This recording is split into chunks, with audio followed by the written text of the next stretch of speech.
আমাকে কিভাবে দেখা যাচ্ছে এদিক দিয়ে তো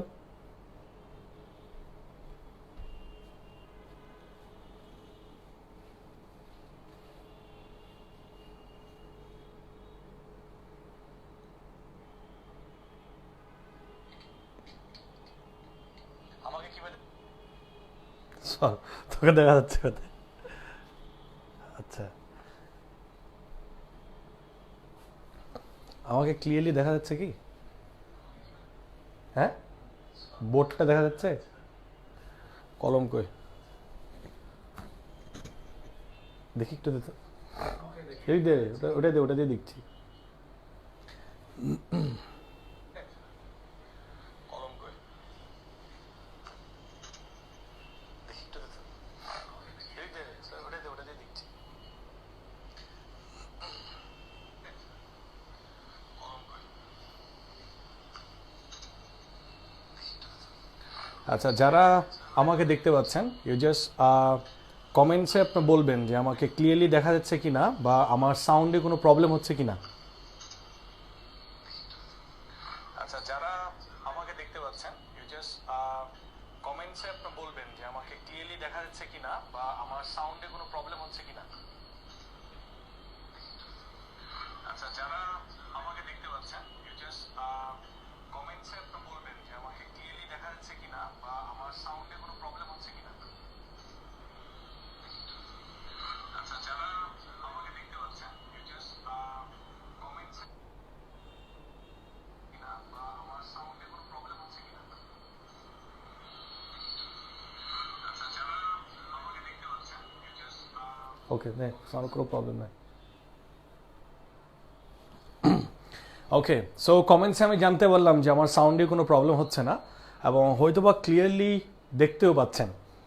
আমি বলেছিলাম যে একটা ফার্স্ট ভিডিওতে যে আপনাদের যে ধরনের সেগমেন্ট আপনাদের খুব পছন্দ হয় সেটা আমাকে জানাবেন। তো আপনারা বলেছেন, অনেকেই বলেছেন সেটা হচ্ছে লাইভ ক্লাসে আসার জন্য, অনেকে বলেছেন যে রেকর্ডেড ক্লাস দেওয়ার জন্য, আর অনেকে বলেছেন জুম অ্যাপসের মাধ্যমে ক্লাস নেওয়ার জন্য। সো আমি দুইটা ওয়ে ফলো করব, একটা হচ্ছে লাইভ ক্লাস আর একটা হচ্ছে আপনার রেকর্ডেড ক্লাস। সো রেকর্ডেড ক্লাসটা আমি যেটা করব, যেটা হয়তো লাইভে আমরা সলভ করতে পারবো না, অর্থাৎ আমরা যদি প্রিভিয়াস ইয়ার্স কোয়েশ্চেন সলভ করতে চাই পুরো বোর্ডে তো আসলে লেখা সম্ভব হয় না, সেহেতু আমরা রেকর্ডেড ক্লাসের মাধ্যমে সেগুলো সলভ করব। এটা হচ্ছে number one. And number two, যেগুলো খুবই বেসিক, আর ওই বেসিক জিনিসগুলো আমরা হয়তো রেকর্ডেড ক্লাসের মধ্যে সলভ করব। আর লাইভ ক্লাসে যেহেতু এটা আমার ফার্স্ট টাইম লাইভ ক্লাস, আমার একটু টেকনিক্যাল প্রবলেম হতে পারে, তবে ইনশাল্লাহ নেক্সটে হয়তো আরও অ্যাডভান্স টেকনোলজি আমরা পেয়ে যাব। তো ইতিমধ্যে আমরা দুইটা চ্যাপ্টারে ক্লাস করেছি। একটা করেছিলাম আমরা আর্টিকেলের ক্লাস, অর্থাৎ চ্যাপ্টার 1-এর, এবং চ্যাপ্টার 2 যেটা ছিল প্রিপোজিশনের, সেটাও কিন্তু আমরা ক্লাস করেছি। সো আজকে আমরা চ্যাপ্টার 3-কে একটু গুরুত্ব দিব, যে চ্যাপ্টার 3 কীভাবে কাজ করে। আচ্ছা, তো আপনারা যারা, আমার রাইটিং নিয়েও প্রবলেম হতে পারে, ক্লিয়ার নাও দেখা যেতে পারে, তো নেক্সটে হয়তো আমার হাতে একটা ক্যামেরা মোবাইল থাকবে, যেটা আমিও সব কিছু ক্লিয়ারলি দেখতে পাই। সো চ্যাপ্টার 3-তে যে জিনিসটা আমরা পাবো সেটা হচ্ছে যে স্পেশাল ইউজ। আমরা বলছি যে special use of phrases and words. আচ্ছা, তো এখানে একটু খেয়াল করবেন, যেহেতু চ্যাপ্টার 3 এটা হচ্ছে special use of phrases and words, তো আমি হয়তো একটু ভিডিওটা ঘুরাই দিচ্ছি। ওকে, আমার মনে হয় একটু ক্লিয়ার দেখতে পাচ্ছেন আরো। Special use of phrases and words. আচ্ছা, এখানে দুটো জিনিস কাজ করছে, একটা হচ্ছে ফ্রেজ, হ্যাঁ, আর আরেকটা কাজ করতে সেটা হচ্ছে ওয়ার্ডস। আচ্ছা, যেহেতু আমরা ওয়ার্ডের সাথে পরিচিত, সেহেতু আমাদের ওয়ার্ডে কোনো প্রবলেম নাই। আমরা এই টপিকটার সাথে হয়তো নিউ, অর্থাৎ আমরা ফ্রেজটা হয়তো বা কোয়েশ্চেন বা ফ্রেজ হয়তো বা আমরা নাও বুঝতে পারি। তো ফ্রেজের বাংলা কি? ফ্রেজ বাংলা হচ্ছে শব্দগুচ্ছ, অর্থাৎ একাধিক শব্দ। কিন্তু এখানে একটা জিনিস আছে যে আ phrase a group of words, কিন্তু একটা single act like a single parts of speech, অর্থাৎ ফ্রেজটা গ্রুপ অফ ওয়ার্ড, কিন্তু এই গ্রুপ অফ ওয়ার্ডটা একটা সিঙ্গেল পার্টস অফ স্পিচ হিসেবে কাজ করবে। তো এই জিনিসটাই আমরা ফ্রেজ বলছি। তো যেহেতু আমরা ওয়ার্ড জানি ফ্রেজ, আর ইন্টারমিডিয়েটে বলেছি, যে আমি ভিডিওতে বলেছি যে রেকর্ডেড ভিডিওতে, যে আমাদের যে 12টা আইটেম আছে গ্রামারের জন্য 60 মার্কসের, সবচেয়ে ইজিয়েস্ট বলা যায় এবং সহজে আমরা মার্ক ক্যারি করতে পারি সেটা হচ্ছে স্পেশাল ইউজ। তবে my dear brother and sister, আমি বলবো যে চ্যাপ্টার 3 অর্থাৎ স্পেশাল ইউজের সাথে চ্যাপ্টার 4 এর কিন্তু একটা সুন্দর সম্পর্ক রয়েছে। আমরা চ্যাপ্টার 3, যেটা আমরা বলি ফিল ইন দ্য গ্যাপস, যেমন আমরা ইন্টারমিডিয়েটে উইথ ক্লু উইদাউট ক্লু পাচ্ছি, আর ঠিক এক্স্যাক্টলি বক্সের মধ্যে আমাদের ফ্রেজ বা ওয়ার্ডগুলো থাকে, জাস্ট ওগুলোকে ব্যবহার করে আমাদের ওয়ার্ডগুলো বাক্যগুলোকে ফিল আপ করতে হচ্ছে। ওয়ারাস কমপ্লিটিং সেন্টেন্সে আমাদের কোনো কিছু দেওয়া থাকে না, তারপর আমাদের কি করতে হয় সেটা কমপ্লিট করতে হয়।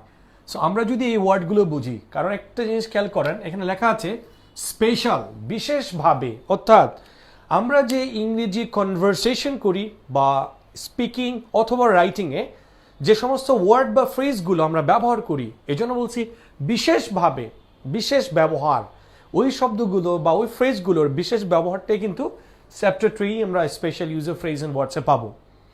আর এটা খুব সোজা, তার মানে এটা এরকম না যে আসলেই সোজা।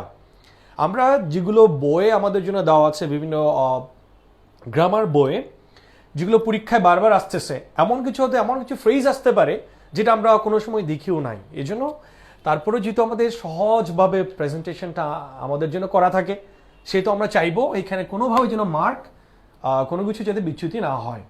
সো আমি লাইভ ক্লাসটা হয়তো বা আজকে 20 বা 30 মিনিটস দেবো, তারপরে যেহেতু আমি বলেছি তোমার ফার্স্ট লাইভ ক্লাস। আর কমেন্টস অবশ্যই জানাবেন কার কি প্রবলেম হচ্ছে।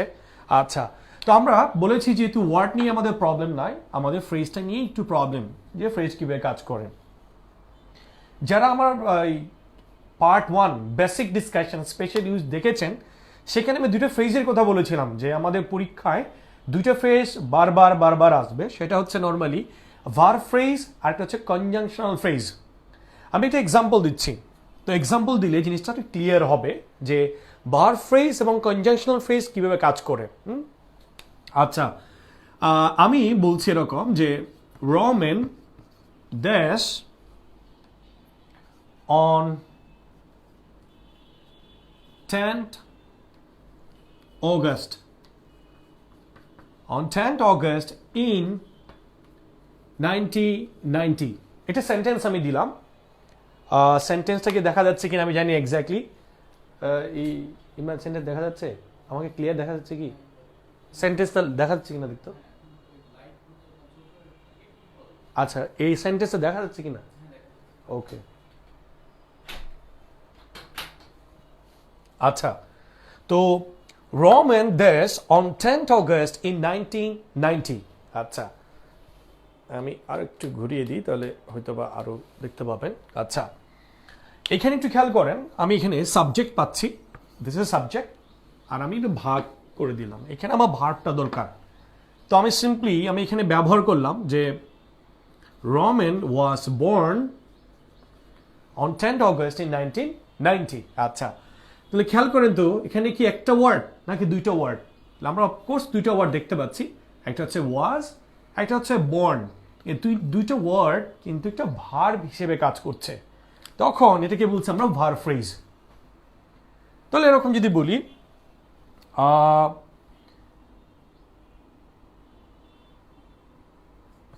আই ইট রাইস, আমি ভাত খাই, তাহলে আমরা একটা সেন্টেন্স পাচ্ছি, so that I can study properly, যাতে আমি ভালো মতো পড়াশোনা করতে পারি। তাহলে I can study properly। তাহলে এখন একটু খেয়াল করেন, আমি এখানে একটা সেন্টেন্স পাচ্ছি আর এখানে একটা সেন্টেন্স পাচ্ছি, তাহলে দুইটা সেন্টেন্সকে যুক্ত করলো, সেটা হচ্ছে so that। আর আমরা জানি কন মানে হচ্ছে একত্র করা, আর কনজাংশনের কাজ হচ্ছে দুইটা সেন্টেন্সকে একত্র করা। তাহলে I eat rice so that I can study, তাহলে দুইটা সেন্টেন্সকে যুক্ত করলো কিন্তু সো দ্যাট।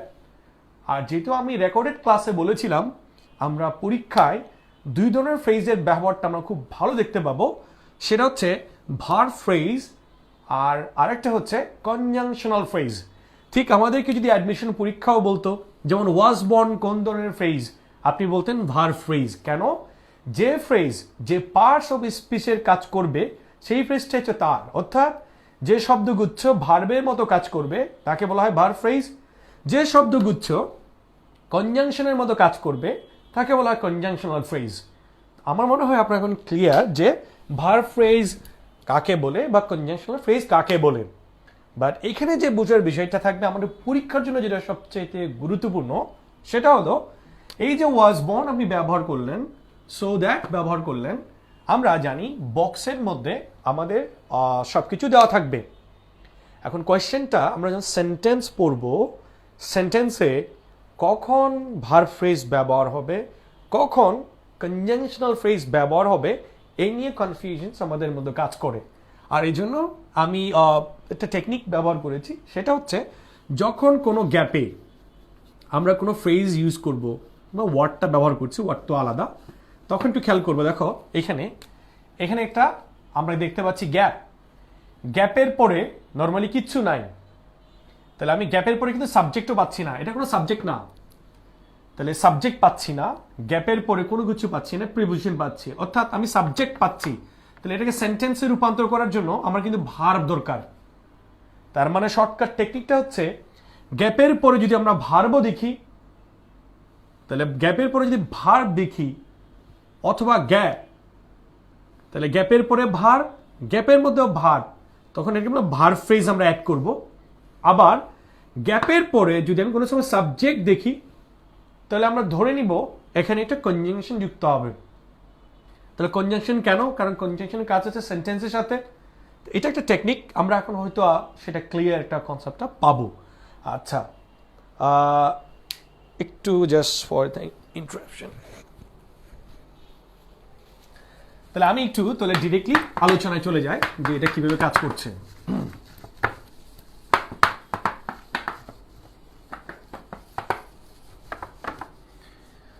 তো স্পেশাল ইউজের ক্ষেত্রে যে সমস্ত ওয়ার্ড বা ফ্রেজগুলো আমরা পাবো, কমন যেগুলো, সেগুলো নিয়ে আমরা কিছু আলোচনা করব। তো প্রথমটায় চলে আসবে আমাদের, সেটা হচ্ছে ওয়াজ বর্ন। আচ্ছা, তো ওয়াজ বর্ন আমরা এটার সাথে ইউজ টু, আমরা খুব পরিচিত এটার সাথে, এবং এটা আমরাও জানি কোনো সেন্টেন্সে কোনো ব্যক্তি বা সালের নাম উল্লেখ করা থাকলে আমরা ওই গ্যাপে ওয়াজ বর্ন ব্যবহার করি। একটু আগে আমি যেমন বললাম, যেমন আমি আবার লিখছি, দেখেন আমি বলছি যে রমেন ড্যাশ ইন 1990। খেয়াল করেন, এটা কিন্তু আমরা সবাই, আমরা সব জায়গায়, ইভেন আমরা সব টিচাররাও এই কাজটা করি, যে কোনো ব্যক্তির নাম বা কোনো সালের নাম উল্লেখ করা থাকলে স্বাভাবিকভাবে আমরা নর্মালি সেখানে বলি যে ওয়াজ বর্ন ব্যবহার হবে। কিন্তু তোমার একটা প্রবলেম যেটা, যদি পরীক্ষায় কোনো সময় এরকম হয় যে রমেন বা 1990 অর্থাৎ কোনো ব্যক্তির নাম বা কোনো সালের নাম তুমি দেখতে পাচ্ছ না, সেখানে কিন্তু ওয়াজ বর্ন ব্যবহার কি হতে পারে, এ ধরনের কোয়েশ্চেন কিন্তু আসতে পারে। আচ্ছা, সেটাকে তাহলে আমরা একটু হালকা চেঞ্জ করি। তার মানে আমরা দেখতে পাচ্ছি, বাট পরীক্ষা যেটা আসবে, কোনো ব্যক্তি বা সালের নাম উল্লেখ করা থাকলে আমরা চোখ বন্ধ করে ইউজ করে থাকি হচ্ছে ওয়াজ বর্ন। আচ্ছা, কিন্তু এখানে ওয়াজ বর্ন অন্যভাবেও ব্যবহার হতে পারে। আমি এরকম যদি বলি যে hundreds of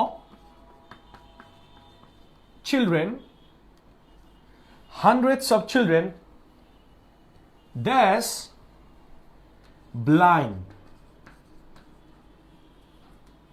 every year। খেয়াল করেন, আমরা যদি বলি hundreds of children, এখানে কোনো ব্যক্তির নাম উল্লেখ করা নাই, ইভেন এখানে কোনো ইয়ারের নাম বলা নাই যে কোন ইয়ারে, তারপরও আমরা বলছি যে এখানে আর বর্ন। তাহলে খেয়াল করেন, আমি যে কনসেপ্টটা আপনাদেরকে বোঝানোর চেষ্টা করছি, যে কোনো ব্যক্তি বা সালের নাম উল্লেখ করা থাকলে যে ওয়াজ বর্ন হবে, সেই কনসেপ্ট থেকে আমরা যদি বেরিয়ে আসতে চাই, তাহলে কিন্তু আমরা এখানে একটা জিনিস দেখতে পেলাম যে hundreds of children are born blind every year। প্রত্যেক বছরে শত শত বাচ্চা অন্ধ হয়ে জন্ম নেয়, তখন বলছি আমরা আর বর্ন। তার মানে কি আমরা ওয়াজ বর্নের সাথে আরেকটা জিনিস যুক্ত করতে পারি, সেটা হচ্ছে বি বর্ন। তাহলে আমরা বলছি বি বর্ন। তাহলে এখন আবার এটাকে আরো স্পেশালাইজ যদি করি, যেমন আমরা বলছি যে সাকিব আল হাসান, যদি সিম্পল এরকম বলি সাকিব আল হাসানের জন্মই হয়েছে একজন ক্রিকেটার হওয়ার জন্য, তার ইংলিশটা কি হতে পারে? আমরা বলতে পারি যে Sakib Al Hasan was born to be a cricketer, the world famous cricketer আমরা বলতে পারি, তখনও কিন্তু ওয়াজ বর্ন আমরা ব্যবহার করছি। তার মানে ওয়াজ বর্ন, বি বর্ন, এটাকে একটু হালকা আমরা ডিফাইন করতে পারি। এখন আপনারা ভাববেন এই সোজা জিনিস ভাই এত ঘুরাচ্ছেন কেন? তো আমরা এত ঘুরাচ্ছি এই জন্য যাতে আপনি কোনোভাবে কোনো ক্রমে বা কোনো কিছুতে আপনার যাতে ভুল না হয় সেই জিনিসটা বোঝানোর জন্যই আমি এত এটা পেঁচাচ্ছি। আচ্ছা, খেয়াল করেন ওয়াজ বর্ন আমি এখানে লিখেছি বি বর্ন, তাহলে এই বি এর মধ্যে কিন্তু অনেক কিছুই থাকতে পারে। আমরা জানি এখানে এম, ইজ, আর, অথবা থাকতে পারে ওয়াজ, অথবা থাকতে পারে ওয়্যার, তাহলে am, is, are, was, were থাকতেই পারে। এই বর্ন যেটা আসছে সেটা কিভাবে কাজ করে, মূলত বিয়ার, এই বিয়ারের ফার্স্ট পার্টিসিপাল ফর্ম হচ্ছে বর্ন, কারণ মানুষ জন্মগ্রহণ করলে সেটা কিন্তু প্যাসিভ মুডে চলে যায়, যার কারণে আমরা বলি ওয়াজ বর্ন। তাহলে ওই ওয়াজ বর্নের ব্যবহারের জিনিসটা কীরকম হবে, আমরা ব্যবহারটা করবো এইভাবে, কোনো ফিল ইন দ্য গ্যাপসের মধ্যে যদি দেখি কোনো ব্যক্তি বা কোনো সালের নাম উল্লেখ করা আছে তাহলে আমরা গ্যাপে ওয়াজ বর্ন ব্যবহার করবো। এটা হচ্ছে নাম্বার 1। নাম্বার 2, যদি কোনো ব্যক্তি বা সালের নাম উল্লেখ করা নাই কিন্তু একটা চলমান প্রক্রিয়ার মধ্যে আছে, তাহলে সেক্ষেত্রে আমরা তখন আর ইজ বর্ন না, তখন হবে আর বর্ন। এই জিনিসটা একটু আপনারা মাথায় রাখবেন। ওকে, তাহলে আমার মনে হয় যে ওয়াজ বর্ন আপনাদের ক্লিয়ার হয়ে গেছে। তাহলে বর্নের প্রেজেন্ট ফর্ম হচ্ছে কি বিয়ার, আর ফার্স্ট পার্টিসিপাল হচ্ছে বর্ন। সো এখন এই ওয়াজ বর্নটা আমাদের মনে হয় প্রবলেম থাকার কথা না। এখন নেক্সট আমি দেখবো, দেখো এই যে ওয়াজ বর্ন এটা কিন্তু ভার্ব ফ্রেজ। আমি আগে একটু ভার্বগুলো নিয়ে আলোচনা করি, তারপর আমি কনজাংশনাল ফ্রেজগুলোতে চলে যাব। সো এখন 2 নম্বরে যেটা আমি আলোচনা করব সেটা হচ্ছে আমরা বলে থাকি যে হ্যাভ অবলিক হ্যাজ অথবা হ্যাড, তারপর বলি টু। আচ্ছা, তার মানে এটাকে আমরা বলছি অব্লিগেশন। অব্লিগেশনের বাংলা হচ্ছে বাধ্যবাধকতা। তুমি আবার বলছি, অব্লিগেশনের বাংলা হচ্ছে বাধ্যবাধকতা। অর্থাৎ কোনো কিছু করতে আমরা অবলাইজড বা কোনো কিছু করতে আমরা বাধ্য। আমরা বলি অনেক সময় যে তোমাকে করতে হবে, তোমাকে যেতে হবে, এই যে বাধ্যবাধকতা প্রকাশ করার জন্য যে ফ্রেজটা আমরা ইউজ করে থাকি আমরা বলছি হ্যাভ প্লাস টু। তাহলে এটাকে একটু আমরা ভেঙে নিই। আমরা যদি এরকম বলি যে হ্যাভ অবলিক হ্যাজ, তার সাথে হচ্ছে টু যুক্ত হচ্ছে, আর এটা যদি অতীত ফর্মে নিয়ে যায়, পাস্ট ফর্মে নিয়ে যায়, তখন হ্যাড টু হচ্ছে। আবার এটাকে যদি একটু আমরা ডিফাইন করি তখন আমরা চাইলেই এর সাথে যুক্ত করতে পারি উইল হ্যাভ টু। এখন তোমার মনে কোয়েশ্চেন আসবে যে এটাকে আমরা কিভাবে ব্যবহার করতে পারি।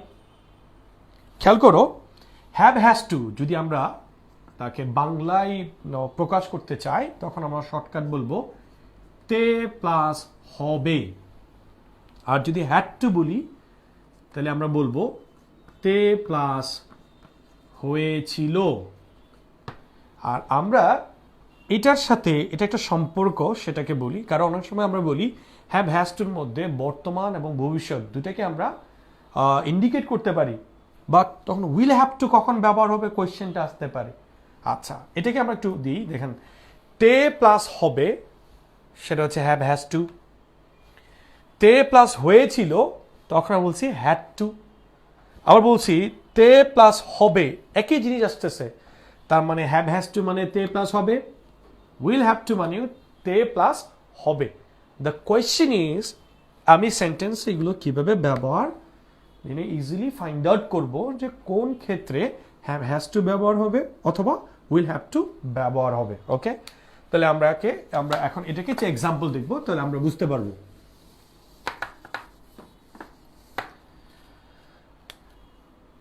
ওকে, আমরা যদি বলি যে তোমাকে পড়াশোনা করতে হবে, এই যে উপদেশ দেওয়ার ক্ষেত্রে কিন্তু আমরা ব্যবহার করতে পারি, তখন এরকম বলি ইউ দ্যাস স্টাডি। এখন একটু খেয়াল করেন, আমরা বলেছিলাম ভার্ব ফ্রেজের ক্ষেত্রে গ্যাপের পরে ভার্ব যদি অবস্থান করে তাহলে এখানে ভার্ব ফ্রেজ হিসেবে আসতে পারে, অথবা ভার্ব নাই ভার্ব ফ্রেজ আসতে পারে। যদি সাবজেক্ট থাকতো তখন কনজাংশনাল ফ্রেজ আমরা ব্যবহার করতাম, তখন অন্য অপশনগুলো আমরা দেখতাম। তাহলে সিম্পলি তোমাকে পড়াশোনা করতে হবে, অর্থাৎ তে প্লাস হবে। তা বলছি এরকম, ইউ হ্যাভ টু স্টাডি। কিন্তু আমি যদি উইল হ্যাভ টু বলি, আমি এখন যদি বলি যে ইউ ড্যাশ কাম টুমোরো, এখানে কি খেয়াল করেন যে আগামীকাল একটা শব্দ, ভবিষ্যৎ একটা শব্দ আমি জুড়ে দিলাম সেন্টেন্সে, তখন আমার অপশন দুটা, একটা হচ্ছে have to and will have to. আর কোয়েশ্চেনটা হচ্ছে আমি কোনটা ব্যবহার করব, তখন আমাকে ব্যবহার করতে হবে you will have to come tomorrow. তাহলে ডিফাইন করার প্রসেসটা হচ্ছে স্বাভাবিকভাবে, স্বাভাবিক বাধ্যবাধকতা যদি বুঝায় তে প্লাস হবে, যদি বর্তমান হয় তখন আমরা হ্যাভ হ্যাজ টু ব্যবহার করব। আর ভবিষ্যৎ যদি কোনো কিছু উল্লেখ করা থাকে, কোনো সময় উল্লেখ করা থাকে, তখন যেমন আগামী মাসে তোমাকে আমেরিকায় যেতে হবে, you have to go to America in the next month, এরকম বলা যাবে না, তখন you will have to go to. কেন? কারণ যখন আমরা ভবিষ্যৎ কোনো টাইম উল্লেখ করা থাকবে, তখন আমরা হ্যাভ টু বা হ্যাজ টুর পরিবর্তে উইল হ্যাভ টু আমরা ব্যবহার করব। আমরা দেখলাম যে তে প্লাস হবে, অর্থাৎ বর্তমান কোনো বাধ্যবাধকতা প্রকাশ করার জন্য আমরা বলছি হ্যাভ হ্যাজ টু। ঠিক আমরা যদি বলি অতীতের কোনো বাধ্যবাধকতা প্রকাশ করার জন্য, সাপোজ এই করোনার মধ্যে আমাকে ঢাকায় যেতে হয়েছিল, এই যে আপনি বাধ্য হয়েছেন, যে সিচুয়েশনটা আপনার ফেভারে নাই, তারপরেও আপনাকে ঢাকায় যেতে হয়েছিল, তাহলে আপনি ঢাকায় যেতে হয়েছিল, ইউর অবলাইজড, আপনি খুব বাধ্য ছিলেন যাইতে, তখন কি হচ্ছে ঢাকায় যেতে হয়েছিল, অর্থাৎ তে প্লাস হয়েছিল, তখন কিন্তু বলেন হ্যাড টু। আমি আবার বলি, দেখেন আমি ডিটেলস আলোচনা করছি, এটা কিন্তু শর্টকাট করা যায়, বাট শর্টকাট করার আগে আপনাকে ডিটেলস জানতে হবে। ডিটেলস না জেনে যদি শর্টকাট অপশনে আমরা যাই, তাহলে আমরা কিন্তু কোনো জায়গায় বেঁধে যাব। আমি চাই না যে আপনার কোনোভাবে কোনো ক্রমে কোনো জায়গায় বেঁধে যান। আপনি আগে ডিটেলস শিখবেন, তারপরে আমি শর্টকাটে যাব। আমি এটারও শর্টকাটে যাচ্ছি। আচ্ছা, তো সিম্পলি খেয়াল করেন, ইউ হ্যাভ টু তে প্লাস, মানে হ্যাভ হ্যাজ টু তে প্লাস হবে, হ্যাড টু তে প্লাস হয়েছিল। তো আপনি কি বললেন যে আমাকে ঢাকায় যেতে হয়েছিল, তখন কি বলবেন আই হ্যাভ টু নাকি আই হ্যাড টু? অফকোর্স তে হয়েছিল, হ্যাড টু প্লাস তে প্লাস হয়েছিল, তাহলে আমাকে ঢাকায় যেতে হয়েছিল, তাহলে I had to go to Dhaka. তাহলে আমি এটাকে পুরো সামারি করি যে বর্তমান কোনো বাধ্যবাধকতা প্রকাশ করার জন্য আমরা বলবো হ্যাভ হ্যাজ টু, আর অতীত কোনো বাধ্যবাধকতা প্রকাশ করার জন্য আমরা বলবো হ্যাড টু, আর ভবিষ্যৎ ইন্ডিকেটেড টাইম যদি মেনশন করা থাকে তখন আমরা বলবো উইল হ্যাভ টু।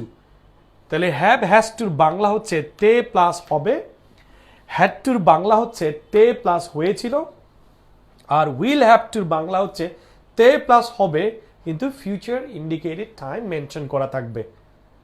এখন আসে শর্টকাটে আমরা কিভাবে বুঝবো। দেখো এই হ্যাভ টুকে আমরা বলছি বাধ্যবাধকতা প্রকাশ করার জন্য, নাম্বার ওয়ান। নাম্বার টু, অনেক সময় মাঝে মাঝে আমরা কাউকে উপদেশ দিই, সাধারণ যে উপদেশগুলো দিই, তো তখন আমরা বলি কি তোমাকে পড়াশোনা করতে হবে ভালো মানুষ হওয়ার জন্য, তখনই কিন্তু আমরা ইউজ করতে পারি ইউ হ্যাভ টু স্টাডি। তাহলে যে হ্যাভ টু, তার মানে বাধ্যবাধকতা প্রকাশ করার জন্য আমরা হ্যাভ টু বলছি, আর কাউকে উপদেশ দেওয়ার জন্য আমরা বলছি হ্যাভ টু বলছি। আবার মাঝে মাঝে সচেতন করতে আমরা বলি তোমাকে অনেক সতর্ক হইতে হবে, you have to be conscious, তখন হ্যাভ টু আমরা ব্যবহার করি। আর শর্টকাট টেকনিকটা হচ্ছে গ্যাপের পরে যদি আমি ভার্বের বেস ফর্ম দেখি, কারণ কি টু এর পর তো ভার্বের বেস ফর্ম, আমাদের দেখতে হবে পরীক্ষা আমরা কিভাবে ব্যবহার করব। গ্যাপের পরে যদি আমি দেখি ভার্বের বেস ফর্ম, আমি আবার বলছি গ্যাপের পরে যদি ভার্বের বেস ফর্ম বুঝায়, অবশ্যই এখানে কোনো একটা কাহিনী উল্লেখ করা থাকবে। যেমন যদি বলা হয় আমার স্কুলটা অনেক দূরে, তাহলে এই জন্য আমাকে হেঁটে হেঁটে যেতে হবে, তাহলে যদি এরকম হয় তার মানে কোনো একটা কাহিনী বলা থাকবে।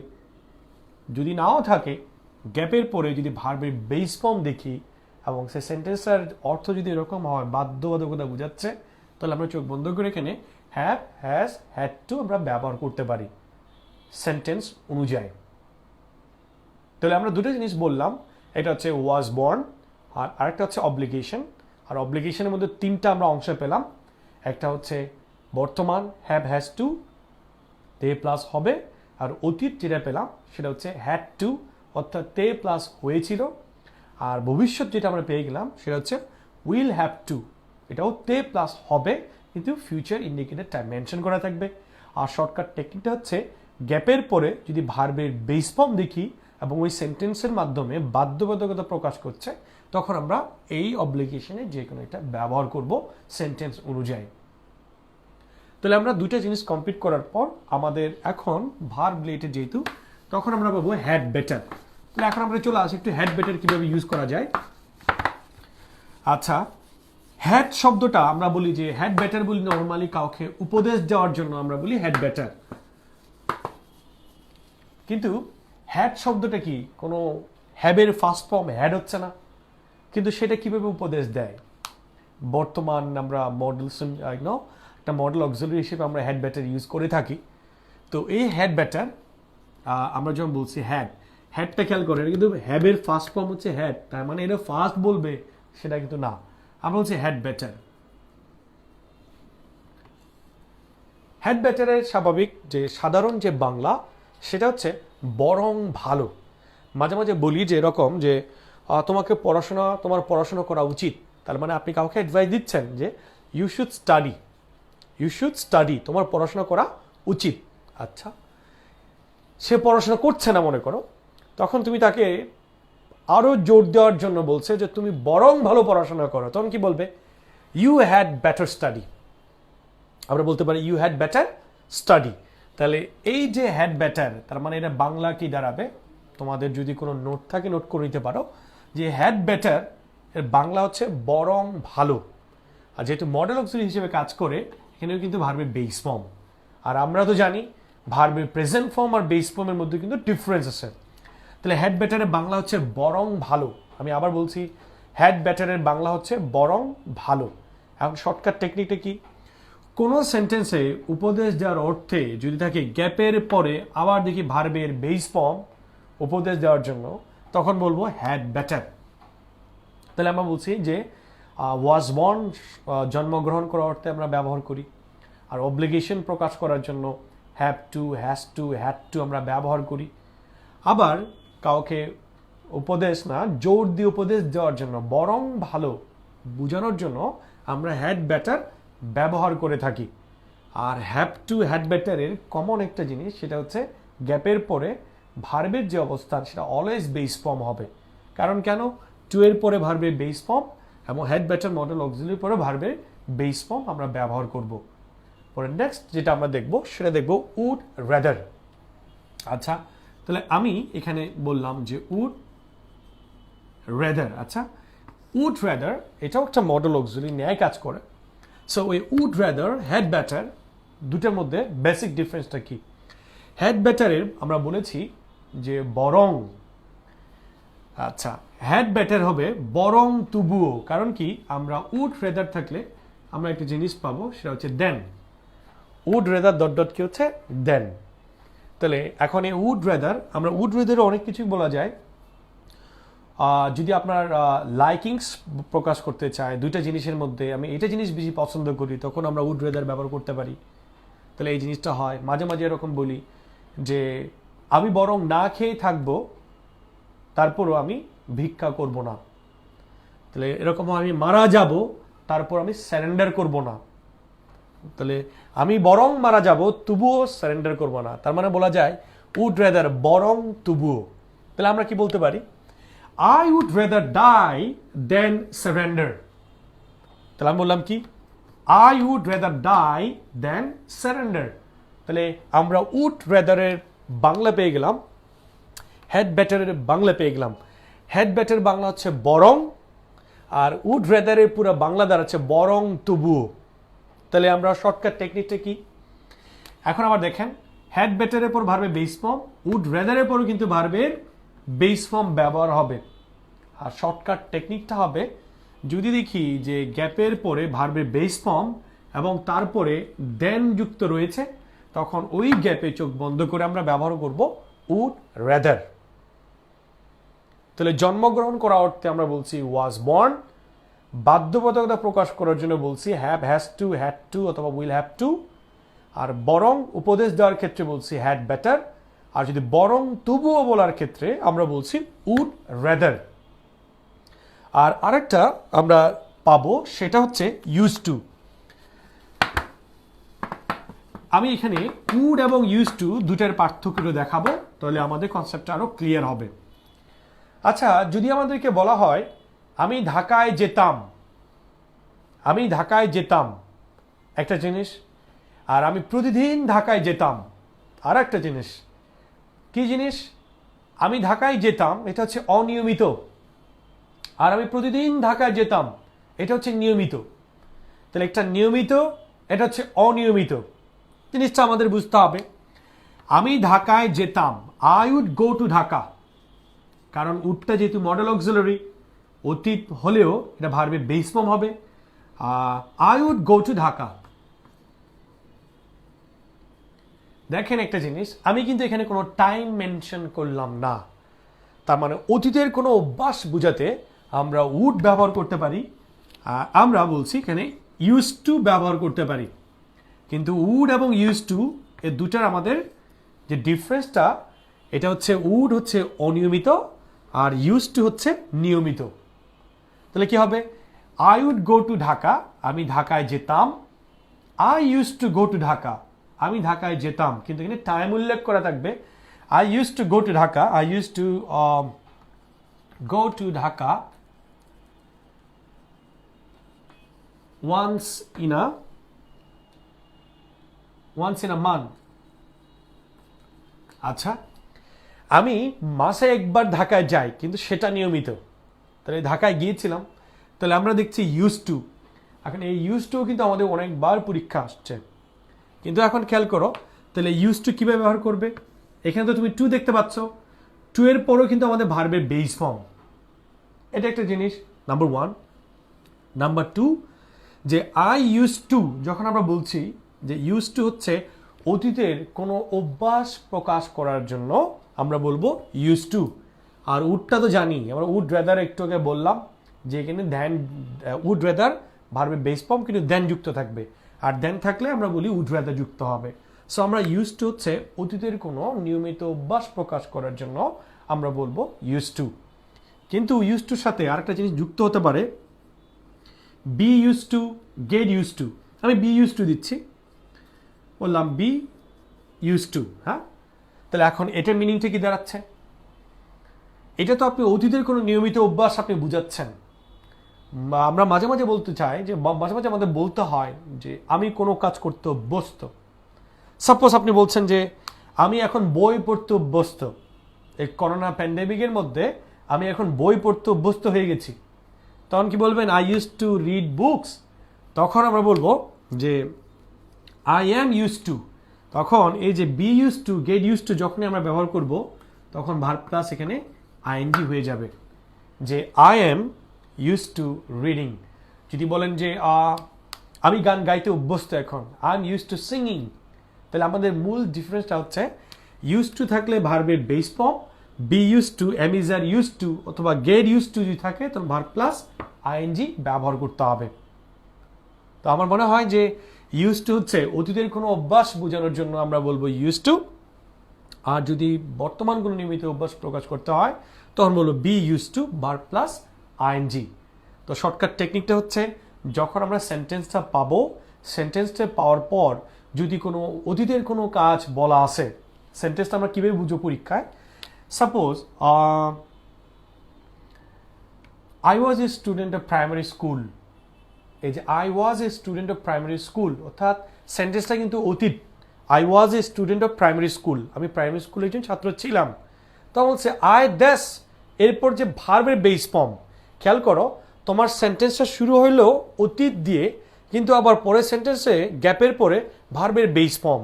তখনই আমাদের একটু হালকা প্রবলেম হয় যে অতীত প্রকাশ করছে আবার এখানে ভার্বের বেস ফর্ম। তখন নর্মালি সেই সেন্টেন্সটা অতীতের কোনো অভ্যাসকেই ইন্ডিকেট করে, আর অতীতের অভ্যাস বুঝলে আমরা ওই গ্যাপে ভার্বের বেস ফর্মের আগে আমরা বলবো ইউজ টু। আবার বর্তমানে কোনো কাজ, বর্তমানে কোনো কন্টিনিউয়াস কোনো কাজ প্রকাশ করতে চাই, গ্যাপের পরে ভার্ব প্লাস আইএনজি, সেটা যদি অভ্যাস প্রকাশ করে তাহলে আমরা বলবো গেট ইউজ টু অথবা বি ইউজ টু, তখন ভার্ব প্লাস আইএনজি যুক্ত হবে। এখন আসা যাক আমরা আরেকটাকে খুব কমন যেটা আমরা ইউজ করে থাকি সেটাকে আমরা বলছি লেট অ্যালোন। আচ্ছা, লেট অ্যালোন আমরা বলি যে প্রশ্নই আসে না বা ভাবাও যায় না, চিন্তা করাও যায় না, তখন সেক্ষেত্রে আমরা প্রকাশ করার জন্য বলি লেট অ্যালোন।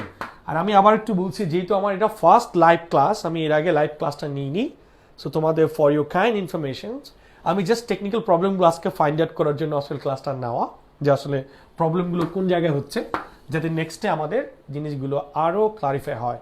তো আজকে আমি যে ক্লাসটা নিচ্ছি এটা আমি আরেকবার লাইভ ক্লাস নিব, হয়তো বা কাল বা পরশু নিব, যেগুলো আমাদের সলভ হয়নি। তাহলে আমি জাস্ট আজকের মাধ্যমে বুঝিয়ে নিব যে আমার কোন জায়গায় প্রবলেম হচ্ছে। সো এই জন্য তোমরা আমাকে ইনবক্সেও তোমরা বলতে পারো বা কমেন্টসেও বলতে পারো যে জায়গায় তোমাদের প্রবলেম হচ্ছে বা কী কী প্রবলেমগুলো হচ্ছে সেটা তোমরা আমাকে জানাতে পারো। আচ্ছা, তো আমরা বলছিলাম লেট অ্যালোন। আচ্ছা, লেট অ্যালোনের বাংলা কি? ভাবাও যায় না, চিন্তা করাও যায় না, কল্পনা করাও যায় না। তো এই জিনিসগুলো প্রকাশ করার জন্য আমরা কি বলি? Let alone, right? কিন্তু তার আগে একটু খেয়াল করবে, এটা সবসময় একটা নেগেটিভ স্টেটমেন্ট কাজ করবে। লেট অ্যালোন যখন আমরা ব্যবহার করব সবসময় দেখব তার আগে যে সেন্টেন্সটা থাকবে সেটা নেগেটিভ স্টেটমেন্ট কাজ করবে। যেরকম হি ক্যানট ওয়াক, তার মানে খেয়াল করেন আমরা স্টেটমেন্টটা নেগেটিভ পাচ্ছি কিনা। নেগেটিভ স্টেটমেন্ট পেয়ে যাচ্ছি, হি ক্যানট ওয়াক দ্যাস, আমি বললাম একটা রান। তাহলে আমরা let alone, he cannot walk, let alone run, সে তো হাঁটতেই পারে না, তো দৌড়ানো তো প্রশ্নই আসে না। তাহলে আমরা বলছি এখানে লেট অ্যালোন। আচ্ছা, তাহলে আমরা প্রথমটাই এখানে যেটা পাচ্ছি নেগেটিভ স্টেটমেন্ট, তারপরে যদি গ্যাপ থাকে তাহলে আমরা সেখানে ব্যবহার করব লেট অ্যালোন। আর লেট অ্যালোন শব্দের অর্থ কি দাঁড়াচ্ছে? প্রশ্নই আসে না, ভাবাও যায় না, চিন্তা করাও যায় না। এরকম he cannot eat one meal let alone 3 meals in a day, সে একবেলা ভাত খেতে পায় না, 3 বেলা তো প্রশ্নই আসে না। যদি এরকম মাঝে মাঝে বলি, সে তো বাংলাই বলতে পারে না, ইংরেজি তো দূরের কথা, তখন আমরা কি বলতে পারি? He cannot speak Bangla let alone English.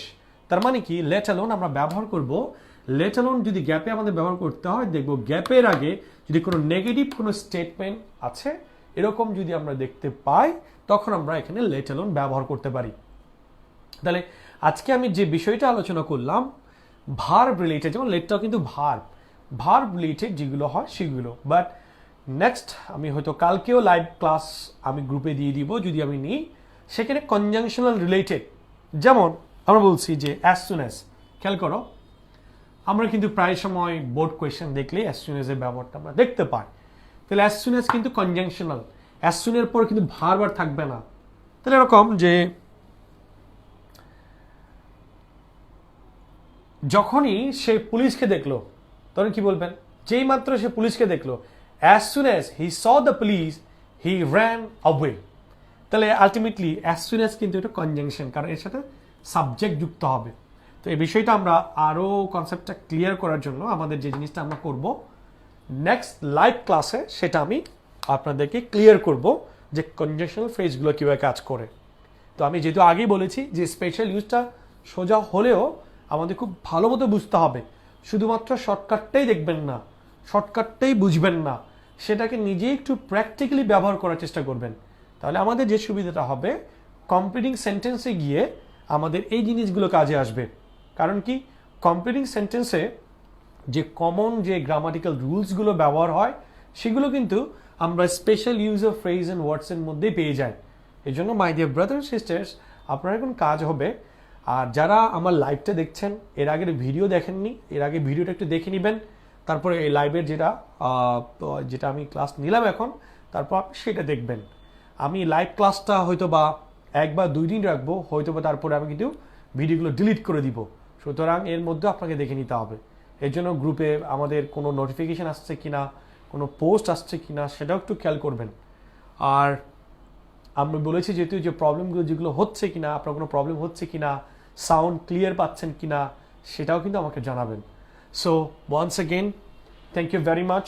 তাহলে নেক্সট লাইভ ক্লাসে আমি কনজাংশন রিলেটেড এবং আর আদার্স যে ওয়ার্ডগুলো আছে সেগুলো, যেমন আমি বললাম what if, it is high time, would you mind, what does look like, what is it like, এগুলো কিন্তু আমি আলোচনা করিনি। Either or, neither nor, not only but also, not but, এগুলো কিন্তু আমরা জানতে হবে। Whatever, whoever, wherever, এই শব্দগুলোর সাথে আমাদের পরিচিত হইতে হবে। প্রোভাইডেড দ্যাট, আমরা যদি ইন কেস, লিস্ট, এই শব্দগুলোর সাথে আমাদের পরিচিত হইতে হবে। এই জন্য নেক্সট লাইভ ক্লাসটা মিস করা যাবে না। So thank you very much once again যারা লাইভে আসছেন। See you in the next live. Thank you.